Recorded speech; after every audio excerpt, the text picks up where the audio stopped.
وَيُؤْثِرُونَ عَلَىٰ أَنفُسِهِمْ وَلَوْ كَانَ بِهِمْ خَصَاصَةٌ.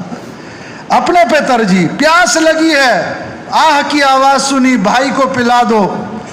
بکری کی سری ہے، وہ 7 گھروں کے اندر چکر کھا کے واپس آ گئی.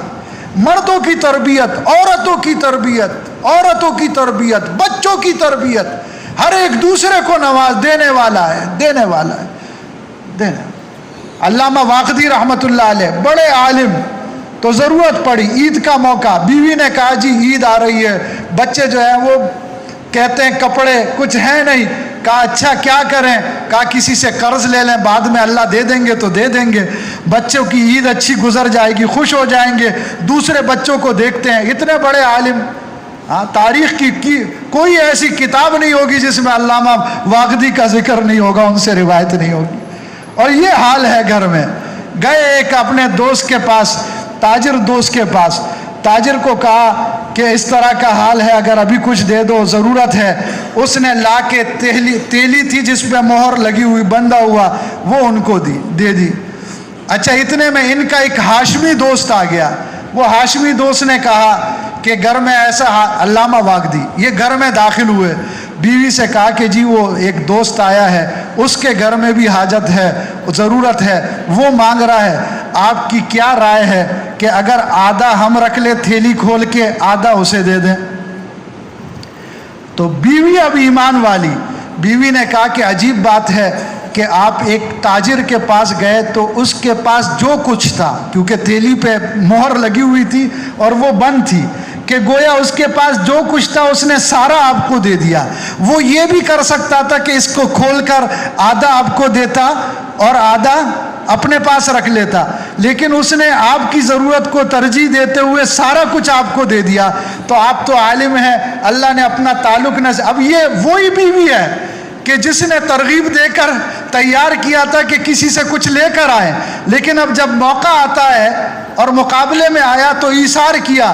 کہا کہ سارا، علامہ واقدی نے تھیلی اٹھائی اور لے جا کر سارے اس ہاشمی دوست کو دی. اس نے جب دیکھی تو یہ اسی کی تھیلی تھی جو تاجر دوست ان سے لے کر گیا تھا. تینوں دوست تھے. اب جب یہ خبر پھیلی تو اس وقت کے وزیر تھے یحییٰ برمکی، حاکم تھے، انہیں پتہ چلا تو انہوں نے دراہم بھیجے اور کہا کہ 1000 درہم وہ علامہ واقدی کے لیے، 1000 درہم وہ تاجر دوست کے لیے، 1000 درہم وہ اس ہاشمی دوست کے لیے، اور 2000 درہم علامہ واقدی کی بیوی کے لیے، اہلیہ کے لیے. کہ اصل ترغیب تو اس نے دی. تو ایثار کے بنیاد پر کہ ہر طرف کے میں اور اسلام اور دین اور ایمان اور یقین اور قرآن اور حدیث، کہ نہیں میں نہیں، دوسرا میرا بھائی، میرا رشتہ دار، میرا چچا. درجے بتائے، چچا آدمی کے باپ کی طرح ہے، بڑا بھائی آدمی کے باپ کی طرح ہے، خالہ جو ہے وہ والد کی طرح، والدہ کی طرح ہے، پھپھی جو ہے یہ والد کی طرح ہے. طریقے بتایا یہ ان کی پرورش کرو، یہ کرو. جو بیوی کی جو ہے تم میں سے بہترین وہ ہے جو اپنے گھر والوں کے ساتھ بہترین ہو. جو ایک بہن یا بیٹی کو پالے، اس کے لیے پہلے 3 کے لیے فرمایا، پھر 2 کے لیے فرمایا، پھر 1 کے لیے پوچھا گیا کہ جو 1 کی بھی پرورش کرے، تربیت کرے، آگے اس کی شادی کرے، اس کے لیے جنت ہے. فضائل ہے. ہمارے ایک ساتھی نے بتایا کہ اللہ نے مجھے 11 بیٹیاں دی ہیں اور 12 بیٹیاں، اور 10 کی میں تربیت پرورش شادی کر چکا ہوں. میں نے کہا یار تم تو اوپر پھر رہے ہو لیکن جنتی ہو. تو میرے بھائیوں، دوستوں، بزرگوں، یہ اس معاشرہ، اب یہ دین، میرے بھائیوں، دوستوں، بزرگوں، یہ جب وجود میں آتا ہے، یہ صفات جب وجود میں آتے ہیں، پھر سارے لوگ اب کیسے وجود میں آ جائے؟ دنیا امن کی جگہ بن جائے، دنیا جو ہے وہ ایک دوسرے کے ساتھ غم گساری کی جگہ بن جائے، دنیا کے اندر ایک دوسرے کو دینے کی جگہ بن جائے، دنیا کے اندر اللہ کی رضا، اللہ کا انعام اور دن کا چین اور سکون بن جائے. اس کے لیے میرے بھائیوں، دوستوں، بزرگوں، یہ تو بندگی ہے، لیکن اس امت کے ذمے اللہ نے نبیوں والی، نمائندگی والی نسبت بھی ڈالی ہے. اس امت کی عبادت کے اندر وہ اوپر سے ایمان بن جائے، نماز بن جائے، فضائل مسائل کا علم آ جائے اور استحضار پیدا ہو جائے، اخلاص پیدا ہو جائے، اخلاق بن جائے، حقوق دینے والا، عدل، احسان، ایثار یہ پیدا ہو جائے، یہ سارا کچھ اپنے اندر بھی آ جائے اور یہ نعمتیں ساری دنیا کے انسانوں کو مل جائے۔ اس لیے جب صحابہ گئے، فارس گئے، فارس والوں نے کہا کہ جن کے پاس مال بھی تھا، جن کے پاس ملک بھی تھا، جن کے پاس عورتیں بھی تھیں، جن کے پاس زمینیں بھی تھیں، جن کے پاس سب کچھ تھا، انہوں نے کہا کہ تمہیں کیا چاہیے، تم آئے ہو، لو، مال چاہیے مال لے لو، ملک چاہیے ملک لے لو، عورتیں چاہیے عورتیں لے لو، چیزیں چاہیے چیزیں دے لو، کیوں آئے ہو، لے لو سب کچھ، کیونکہ آدمی اسی کے لیے حرکت کرتا ہے۔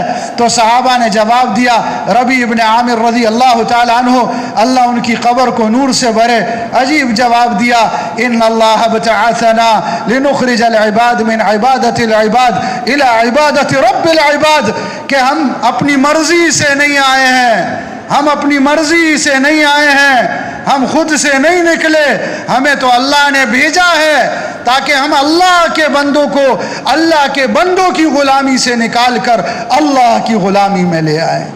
وَمِن جَوْرِ الْأَدْيَانِ إِلَىٰ عَدْلِ الْإِسْلَامِ، کہ دوسرے دینوں کے ظلموں سے نکال کر اسلام کے عدل میں لے آئے۔ مِن ضِيقِ الدُّنْيَا إِلَىٰ سَعَتِهَا، تمہاری زندگیاں تنگ ہوئی پڑی ہیں تاکہ ہم تمہیں اسلام کی وسعت میں لے آئیں، امن میں لے آئیں، راحت میں لے آئیں، چین میں لے آئیں، سکون دے میں لے آئیں۔ اور صحابہ جہاں جاتے تھے کہتے تھے کہ ہم آئے نہیں، ہم بھیجے گئے ہیں۔ معاذ بن جبل یمن والوں کے پاس گئے، یا اہل یمن انا رسول اللہ الیکم، اے یمن والو میں اللہ کے رسول کا رسول ہوں کہ جسے تمہاری طرف بھیجا ہے رسول اللہ نے۔ صحابہ کہا کرتے تھے کہ ارسلنا بدینہ الی خلقہ، کہ ہمیں تو اللہ نے بھیجا اس لیے ہے کہ ہم اللہ کے دین کو اس کی مخلوق تک پہنچا دیں۔ قبریں ساری دنیا کے اندر پھیلی ہوئی ہیں، وہ اقصی الغرب، مغرب کا آخری کونا، الجزائر اور تیونس اور مراکش، اور پھر یہ بحر ظلمات، اور وہاں پر پہنچے اور ربیع بن عامر رضی اللہ تعالی، عقبہ بن نافع رضی اللہ تعالی عنہ اپنے گھوڑے کو سمندر کے اندر داخل کیا، اور جب سمندر کا پانی وہ گھوڑے کے سینے کے تک پہنچ گیا تو آسمان کی طرف دیکھا اور کہا کہ اللہم اشہد، اللہم اشہد، اللہم اشہد، کہ اے اللہ تو گواہ رہی ہو، اے اللہ تو گواہ رہی ہو، اے اللہ تو گواہ رہی ہو، انی قد بلغت المجہود، کہ میں اپنی کوشش کی انتہا کو پہنچ گیا، اے میرے رب تیری زمین ختم ہو گئی، زمین ختم ہو گئی۔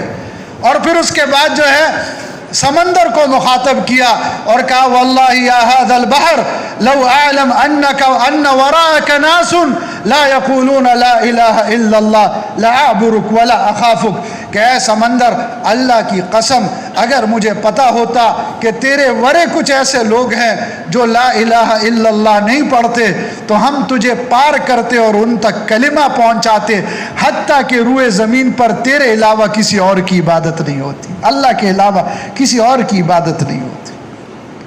تو میرے بھائیوں دوستو بزرگوں، صحابہ کی قبریں پوری دنیا کے اندر پھیلی ہوئی ہیں۔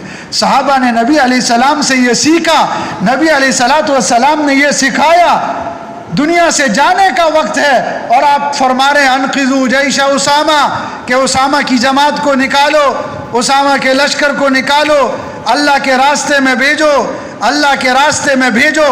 یہ سامنے ہے صحابہ کے کہ کنتم خیر امہ اخرجت للناس، کہ یہ امت لوگوں کے لیے نکالی گئی ہے۔ یہ رب الناس نے اس امت کو اخرجت للناس بنایا ہے، اس کے نبی کو کافۃ للناس بنایا، اس کی کتاب کو ھدی للناس بنایا، اور اس امت کو اخرجت للناس بنایا۔ اس لیے صحابہ کی قبریں ساری دنیا میں ملتی ہیں۔ اگر ہم یہ نہ سمجھے تو کس لیے نکلے؟ دنیا تو ان کے نزدیک مچھر کے پر کے برابر بھی نہیں تھی دنیا تو کچھ بھی نہیں ان کے نزدیک۔ کس لیے نکلے؟ کہ اللہ کا حکم حتی تکون کلمۃ اللہ ہی العلیٰ، حتیٰ کہ اللہ کا کلمہ پوری دنیا کے اندر بلند ہو جائے، حتیٰ کہ اللہ کا دین پوری دنیا کے اندر بلند ہو جائے، لوگ جہنم کی آگ سے بچ کر جنت میں جانے والے ہو جائیں۔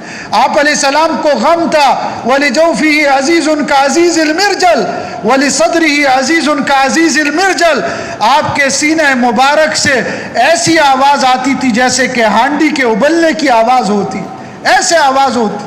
متواصل الاحزان، ہمیشہ غمگین، دائمت الفکرہ، ہمیشہ غمگین، ہمیشہ غم، لیست لہ راحہ، آپ کو کوئی راحت نہیں تھی۔ یتململ کتململ السلیم، ایسے تڑپتے تھے جیسے کہ سانپ اور بچھو کا ڈسا ہوا تڑپا کرتا ہے۔ یہ نبی کہ یا رب امتی یا رب امتی، کہ میری امت کا کیا ہوگا، میری امت کا کیا ہوگا۔ صحابہ کو بتایا کہ نکلو اللہ کے راستے میں، دین کو لے کر جاؤ، پوری دنیا میں پھیلاؤ، ادھر جاؤ ادھر جاؤ ادھر جاؤ ادھر جاؤ۔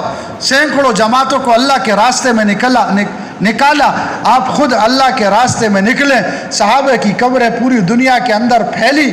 تو میرے بھائیوں، دوستو، بزرگوں، نبی کی کوئی نہیں آئے گا۔ ختم نبوت کی وجہ سے اس امت کا ایک ایک فرد، آپ عالمی نبی ہیں، آپ قیامت کے دن تک کے نبی ہیں۔ قیامت کا دن آپ کی نبوت میں قائم ہوگا، آپ کی نبوت کا مکان بھی عام، آپ کی نبوت کا زمان بھی عام۔ 63 سال کی عمر میں پردہ فرما گئے۔ اب میرے بھائیو، دوستو، بزرگوں، باقی کس کے ذمے؟ پہلے دن سے اس امت کو اپنے ساتھ کام میں شریک کیا۔ نبی علیہ السلام بھی محنت کر رہے، خدیجہ الکبریٰ رضی اللہ تعالی عنہ بھی محنت کر رہی، اور حضرت ابو بکر صدیق رضی اللہ تعالی عنہ بھی محنت کر رہے، اور جو ایمان لا رہا وہ محنت کر رہا، اور دنیا کے اندر دین کو، پوری دنیا میں دین پہنچ جائے۔ آپ مکے والوں میں کھڑے ہو کے ساری دنیا کے انسانوں کو مخاطب کر کے کہتے ہیں یا ایھا الناس قولوا لا الہ الا اللہ تفلحوا، نہیں کہہ رہے کہ یا اہل مکہ، کہ اے مکے والے، یا ایھا العرب، اے عرب والو، بلکہ ساری دنیا کے انسانوں لا الہ الا اللہ کہہ دو، کامیاب ہو جاؤ۔ اب میرے بھائیو، دوستو، بزرگوں، یہ دین آج میری اور آپ کی ضرورت ہے۔ کتنے ہی لوگ دنیا سے بغیر کلمے کے جا رہے ہیں، بغیر ایمان کے جا رہے ہیں، بغیر حیات طیبہ کے جا رہے ہیں۔ مسلمان اپنے کام کو جب بھول گیا تو اس کے ایمان میں کچاوٹ آ گئی، اس کے یقین میں کمزوری آ گئی، اس کے اعمال ضعیف ہو گئے، اس کے اعلیٰ اخلاق بجھ گئے۔ کہاں مسلمان دنیا کو کسی نبی علیہ السلام محنت کر رہے ہیں، اور کفار مکہ کہتے ہیں، جمع ہو گئے رؤسا، اور کہتے ہیں ان کنت تطلب شرفا نشرفک، اگر سرداری چاہیے تو سردار بناتے ہیں، اگر مال چاہیے جمعنا لک حتی تکون اغنى قریش رجلا، اتنا مال جمع کرتے ہیں کہ قریش میں آپ سے زیادہ کوئی مالدار نہیں ہوگا۔ اور ان کان انما لک الباء، اور اگر عورتوں کی خواہش ہے فاختر ای نساء قریش شئت فلنزوجک 10، تو یہ قریش کی عورتیں ہیں، ان میں سے 10 کو چن لیں، 10 کے ساتھ آپ کا نکاح کرتے ہیں۔